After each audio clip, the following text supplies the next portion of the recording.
Hello and welcome to Wine Blast Live. This is the short version of the pod where we dare to tackle big subjects. And it doesn't come much bigger, does it, to the 1982 claret? It's a biggie. It's massive. Massive. Massive. Huge. It's massive.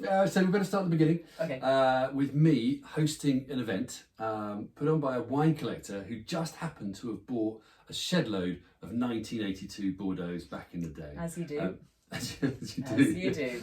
We didn't. And he wanted to sort of enjoy these wines with a selection of his very best friends. So he invited me along as a token wine geek, if you like, and I was very grateful indeed. And come on, how was it? Okay. It was mind-blowing. It was staggering. It's one of those experiences where you want to pinch yourself, but you don't want to wake up. That kind of thing. Do you know what I mean? I can imagine. It's I can imagine. surreal. I think let's go back a bit. So obviously we do want to hear about the night. We want to hear about the wines, but let's start at the beginning. So Bordeaux, 1982, famous region, famous vintage. Yeah. Give us some background. Okay, so we all know Bordeaux, don't we? Producer of some of the finest and most expensive wines on the planet, based largely around Cabernet Sauvignon and Merlot, great varieties. But we tend to have quite short memories when it comes to Bordeaux, and it's not often recognised how precarious life in Bordeaux wine country was until relatively recently. I mean, when are we talking? Well, for a lot of the 20th century, really, even some of the top Bordeaux properties were really struggling to make ends meet. You know, the wines weren't crazy expensive, properties were big, hard to maintain, taxes were high. There were obviously various world wars in the 20th century and economic crises. Let's not forget Prohibition in the US as well, which had a massive effect. You know, to put things into perspective, and I love this little factoid, in the mid-19th century, right, British Railways, the rail company in the UK, used to serve half bottles of Chateaux Parma as their house wine in their restaurant cars. No. How cool is that? But it gives you a sense of perspective of where Bordeaux was in the pecking order. And if ever there was an argument for privatisation, re-privatisation. That campaign starts here now. Yeah. But what about the vintages then, before 1982? Okay, yeah, not great. I mean, there'd been a Really? huge frost. No, not really. I know there are some great. Not really. You know, 50s, 60s, the mid 60s and 70s were pretty much nothing to write home about, and there were quite a few of them in a row. So, but then obviously came along 1982. Exactly, the so-called vintage of the century. I should say in a French accent, so the vintage of the century. I think that's what the Bordelais say about every vintage these days, isn't it? Yeah, I mean, for a salesman, every new year somehow magically finds a way to be better than the last one. But in the context of vintage of the century, though, you can argue the case for the likes of 1900, 1928, 1945, 49, 61. But although the Bordelais are salespeople par excellence, we should also recognise that 1982 was pretty special. It was a very warm summer and a long dry autumn. It wasn't perfect, but it did give a very large crop of pretty healthy grapes. So right from the off, producers were really excited. But I seem to think, I probably got this wrong, but not everybody agreed, did they? You're absolutely right. Some people did, but there were a lot of naysayers as well. And there's a bit of a story here. The British wine trade usually gets it in the neck, gets the brunt of the criticism, if you like, for criticising the vintage. But that's not entirely true. But like I say, makes for a good story. So on the one hand, those who did criticise it said it was too high yielding, the wine styles were too ripe, and the wines would never age. It was a vintage for early drinking, was the received wisdom from those people, and not much else. Some people were really quite sniffy about it and described it as, and I quote, Californian in style. That's a bit unfair. Make of that what you will. But just on that note, there was, of course, one notable champion of the vintage, wasn't there? Indeed there was, and this was the other hand. This was the American wine writer Robert Parker, who championed the 1982s from the rooftops. He staked his reputation on it being an amazing, great vintage, and he was subsequently vindicated. Went on, as we know, to become one of the most celebrated and influential wine critics ever. So yes, 1982 made ripe wine styles. Yes, it was a large crop, but it did make balanced and intense wines. So important. At all levels, exactly. So and the wines really have aged superbly well. So, in some cases, they are undoubtedly contenders for vintage of the century. In some cases. So come on. Were the cases the ones that you tasted? Well, there we go. Okay, so we tasted 6 wines. Let me see, right, I've got it written here so I don't remember, don't forget. Mouton-Rothschild, Pichon Lalande, Leoville Las Cases, Leoville Poiffret, Gruel-la-Rose, and Du Cru Beaucaillou. All had come from this one private cellar. All, and this is important, were in amazing condition. So this was a cellar, they'd been cellared at the owner's house. Exactly. Yeah. In a cellar. Not in bond. They were absolutely. Yeah. They've been controlled the whole way through, and you could see that from the bottles. As soon as we got there, the fill levels, the wine level was well into the neck of the bottle, which is quite rare for a sort of old vintage. Labels looked pristine. The corks, when they came out, were all intact and not breached in any way. The wine hadn't come over the top. So, the conditions here you saw straight away. So these were good conditions. Not touched. And when you tasted them, I mean, it must have been kind of a heart in mouth moment, wasn't it? How was the pressure? Were they gonna? How good were they gonna be? Were they gonna be awful? I mean, really. It was intense. It was intense. It's the 40th anniversary of the 1982 vintage. I mean, you were there to talk about them, weren't you? So, I was there to talk about them. It would be hard to but first of all, to check they were okay. Yeah. Not Can you that imagine? they necessarily needed me just for that, but that was part of the thing. And after 40 years, anything, as we both know, can happen to a wine. Anything. Yeah, well, absolutely. Well, yes. Let's not talk about people. People age superbly well if they drink enough wine.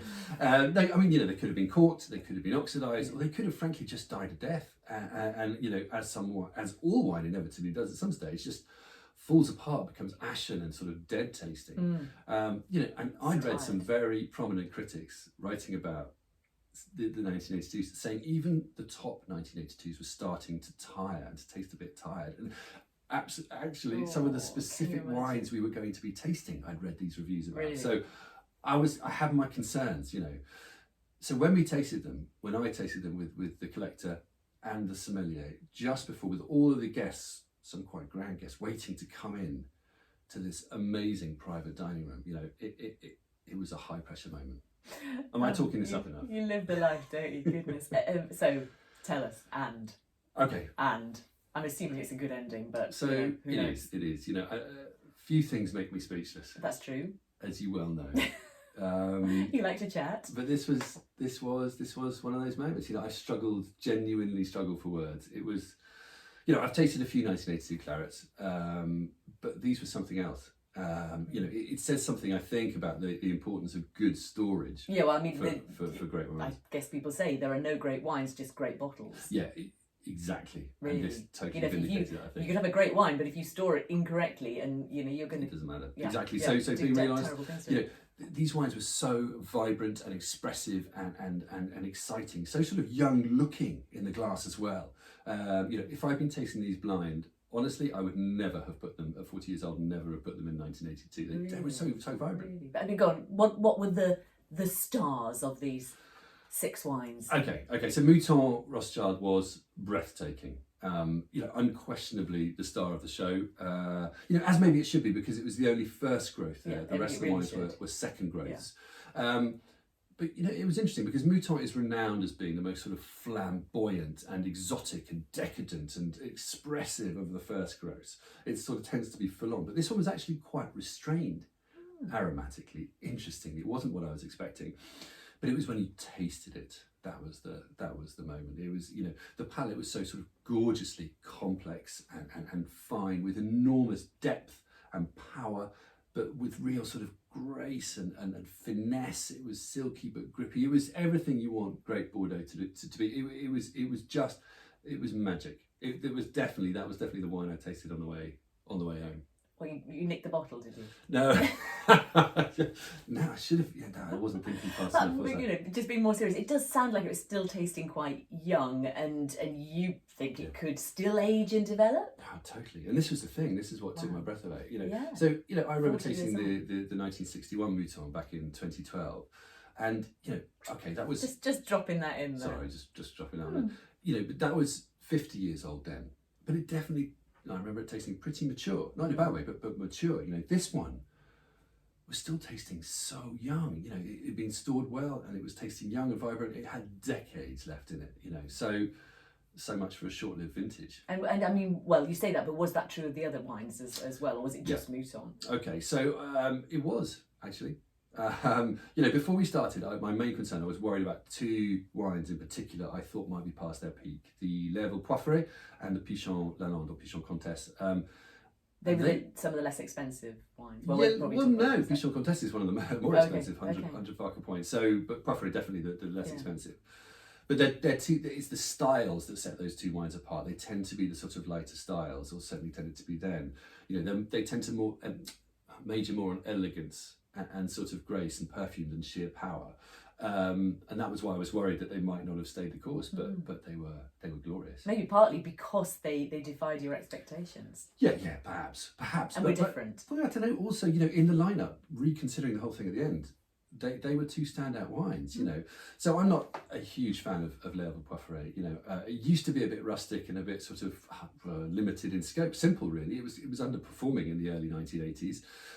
These days I tend to find it a bit ripe and glossy and a bit voluptuous, but that's another matter. One extreme to another. Yeah, but this 1982 had such a beautiful sort of perfume, but more important than that, it was seriously sort of structured. It had power, really good flesh as well, very sort of vibrant and vigorous. And the Pichon Lalande? Yeah, so the Comtesse, Similar? as I say, another wine that I was worried about.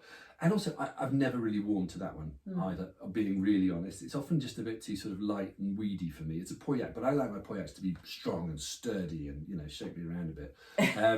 Okay. Now, but Pichon Comtesse, just hold that thought for a second. I'm thinking about Pauillac. It tends to have a high proportion of Merlot in the blend. So that's why it can be a bit lighter. Also, I didn't know this before, and I found out when I was doing the research for this, that Pichon Comtesse has quite a fair amount of vines planted in Saint-Julien, the appellation next door, but it has a special derogation to call them Pauillac, which I didn't know. Anyway, both of those things, high proportion of Merlot, a bit of Saint-Julien, makes sort of contemporary wine a bit lighter in style. Aren't they taking out the Merlot though, and sort of replanting to more Cabernet? You're absolutely right. They're replanting to things in the future will change anyway there. Totally, but obviously we're talking about a wine that 40 years ago now, so that's not applicable. But they are doing that. Maybe they've heard my comments now. But this 1982 Comtesse just sailed out of the glass with just this perfume that was magical. It was strawberries and graphite and summer flowers. It was totally captivating. The palate, yes, had lightness and lift, but it also had a sort of rugged tannin and juicy acidity that was just unbelievable. So both lifted and grounded took my breath away. So definitely not past it. Absolutely. Let's be honest. Absolutely. Certainly by the sound of Quite the opposite, Yeah. So Jane Anson, who we've had on the pod, Bordeaux specialist, wonderful wine critic, has called the Pichon Comtesse 82 a knockout wine, rightly considered one of the legends of the 20th century.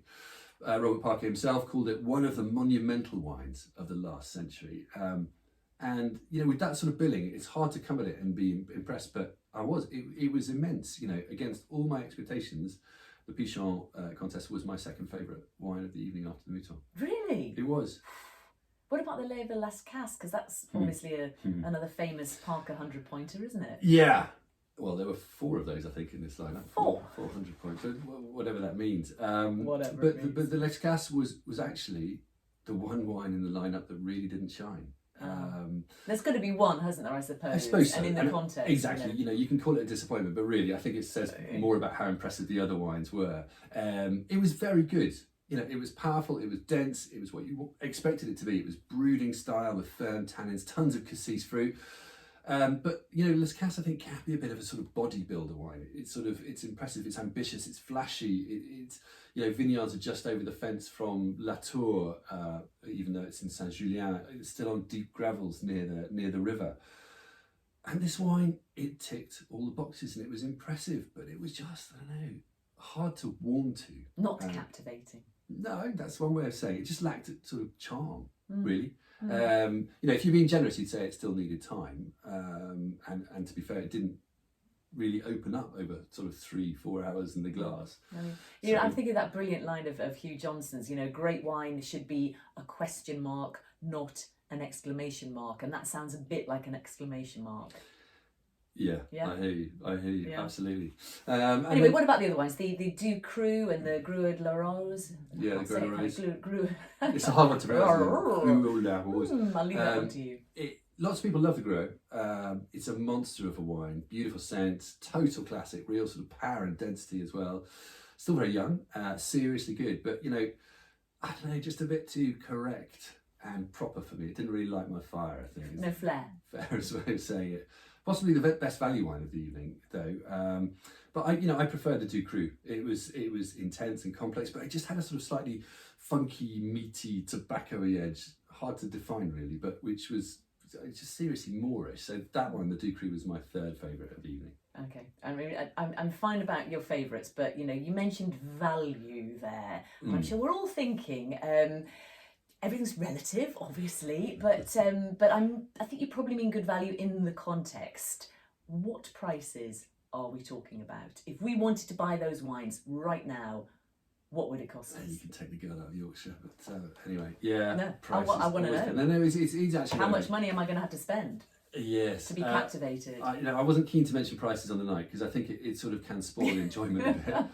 But I did do the research. Probably with people who don't care. Well, I don't know. Everyone cares. Yeah, and actually, it's very, very relevant context. But sometimes you just want to enjoy the magic, and you're very privileged to be the wines are there. Nobody's got to buy them. Yeah, exactly. So, so research. This is not definitive. It's a rough indicative pricing based on some pretty amateur research. But, he's never been good at maths either, just to warn you. Mouton-Rothschild is £1,750 a bottle. Pichon Comtesse was £1,200 a bottle. Du Cru is £650. Las Cases 640. Grue la Rose 630, and Poifferet 500. Like I say, these are all approximate, and of course that's not at all the prices like when they were bought. They were much, much cheaper. So we know the price. What about the best value in that lineup? The taste, value, interesting combination. I'd say probably the Poifferet. I know it's the cheapest, but if it's been well stored, it's a gorgeous wine and it knocks your socks off. But then, yes, okay, the Grue la Rose, but also the Du Cru. I think the Du Cru is You're not really. I'd go for the Du Cru. If I was going value, context, and something I want to drink. Yeah. Interestingly, related to this, we have had a great question from Kirsten in California about which wines we'd be prepared to spend silly money on. So we may be picking up this theme a little later on another pod. But in the meantime, any last thoughts? Okay, yeah. So I was asked quite a bit on the evening about recent vintages of Bordeaux, to compare to the legendary 1982, which is a good question. And to my mind, the two recent vintages I'd bet on are the 2005 and the 2016. Possibly with the addition of 2010 for some wines. 2009? Yeah, it was a great growing year, wasn't it? And a very good question. To my mind, lots of producers went too far and they made wines that were too ripe, too alcoholic, and they won't age well. Careful, I think you could end up with another 1982. Eating your words, maybe. I could eat my hat. I'll do that live on the pod. No problem. Yeah, it could be. But or just drink all the 2009. No, I'll have a 2010. Take all the five. But yeah, no, I mean it could. But I think 2009 belongs to a different era. So it's a modern era.